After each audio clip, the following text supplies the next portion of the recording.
Current की चपेट में आने से दो लोगों की मौत, परिजनों में मचा कोहराम। जिस प्रकार देश में आधुनिकीकरण हो रहा है, लोग मशीनरी सिस्टम से काम करने के लिए पूरे देश में बहुत तेजी के साथ आगे बढ़ रहे हैं। जिस प्रकार से ग्रामीण क्षेत्र में विद्युतीकरण हो गया है, उसके चलते अब ज्यादातर लोग बिजली चोरी कर रहे हैं, जिसमें विद्युत चोरी करने के लिए ज्यादातर किसान लोग होते हैं, जो कि महंगे डीजल को बचाने के चक्कर में अपने खेतों में पानी भरने के लिए मोटर का इस्तेमाल करते हैं। विद्युत चोरी करने की वजह से लोगों के क्षेत्र में हुई बोरिंग पर मोटर बांधते हैं, लेकिन काफी दूरी से केबल कनेक्शन के माध्यम से बोरिंग तक पहुंचाते हैं और एक ही केबल को बार बार इस्तेमाल करने की वजह से केबल कहीं किसी छोटे छोटे स्थानों पर कट जाती है तो फिर बड़ा हादसा हो जाता है, जिसकी भरपाई लोग अपनी जान देकर करते हैं, लेकिन फिर भी लोग नहीं समझ रहे हैं। ऐसे ही सनसनीखेज खबर हम अपने दर्शकों के साथ साझा कर रहे हैं, जहां पर दो युवक की ऐसे ही स्थिति में लाइट की चपेट में आने से दर्दनाक मौत हो गई है। परिवार में कोहराम मचा हुआ है।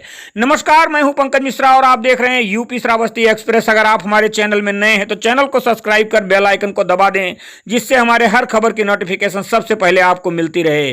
कोतवाली भिनगा क्षेत्र के ग्राम पंचायत सम्हारनपुरवा के मजरा छिठाईपुरवा में बुधवार दोपहर में करंट की चपेट में आने से दो लोग बुरी तरह से झुलस गए। आनन फानन में इलाज के लिए बंठीवा निजी क्लिनिक पर लेकर पहुंचे, जहां पर दोनों लोगों की मौत हो गई। मिली जानकारी के अनुसार कोतवाली भिनगा सम्हारनपुरवा के मजरा छिठाईपुरवा गांव निवासी राजकिशोर उर्फ चन्ने, जो कि उम्र 34 वर्ष, पुत्र मनीराम उर्फ कौआ अपने धान की खेत में अपने मोटर से पानी लगा रहा था। तभी केबल कटी होने के कारण करंट में पानी में करंट आ गया, जिसकी वजह से वो बुरी तरह से झुलस गया। खेत में बगल में सहजराम, जो कि 17 वर्ष का था, उसके पिता का नाम धीरज, अपने खेत में खाद बो रहा था। तभी उसने देखा कि राजकिशोर खेत में करंट लग गया है। दौड़कर राजकिशोर उसको बचाने के चक्कर में सहजराम को भी करंट की चपेट में आ गया और दोनों बुरी तरह से झुलस गए।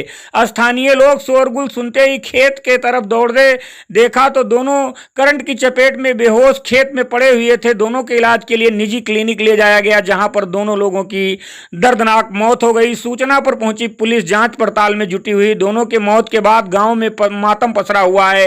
परिजनों में कोहराम मचा हुआ है। परिजनों का रो रो कर बुरा हाल है। जैसा कि आप तस्वीरों में देख पा रहे हैं, भीड़ भाड़ स्थिति है। यहाँ पर महिलाएं हैं जो कि परिवार की हैं, रो रो कर इनका बुरा हाल है। इस खबर के माध्यम से हम अपने दर्शकों को आगाह करना चाहेंगे कि खासकर बरसात के महीने में बिजली के सतर्कता बरतें और आप भी मोटर का इस्तेमाल बड़ी केबल से कर रहे हैं तो अपनी केबल को चेक करते रहें कि केबल कहीं कटी तो नहीं है। अगर केबल सस्ती है और कटी है तो उसका इस्तेमाल बिल्कुल ना करें। विद्युत चोरी ना करें। विद्युत कनेक्शन ले लें। विद्युत कनेक्शन लेने से आपको फायदा होगा कि आपके खेत तक विद्युत पोल पहुंचा दिया जाएगा, जहां पर आपको बहुत लंबी केबल लगाने की जरूरत नहीं पड़ेगी। फिर आप इतने बड़े खतरे से बच सकते हैं। हम चलते हैं इस पूरे प्रकरण पर, जो मृतक है उसके भाई के पास कैसे घटना हुई है उससे जानकारी लेते हैं, क्या कहता है उस पूरे मामले पर।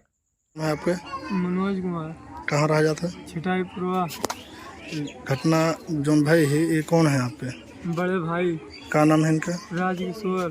कहाँ रहा था? छिठाईपुरवा। अच्छा, ये घटना किसके भाई को जानकारी है? लाइट से भवा हम हियां ना रहे, हम बहन भिनगा काम पे हैं। अच्छा, तो कैसे जानकारी मिली?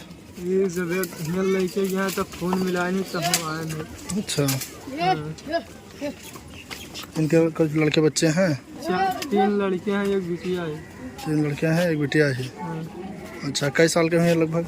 ये बिटिया है और लड़कियां इससे बड़े बड़े हैं। अच्छा, तो ये कहाँ मतलब खेत में पानी लगाए रहे हैं, कैसे काब हो, कुछ जानकारी है? खेत देखे, खेत में पानी की देखे यार, आप सवेरे चले गए हैं ना 8 बजे काम था। अच्छा, तो ये जानकारी ना है कि कैसे करंट लाए? जब बहुत देर के बाद में समझ गए तब बाबा हमरे तब जान पाए। अच्छा, ठीक।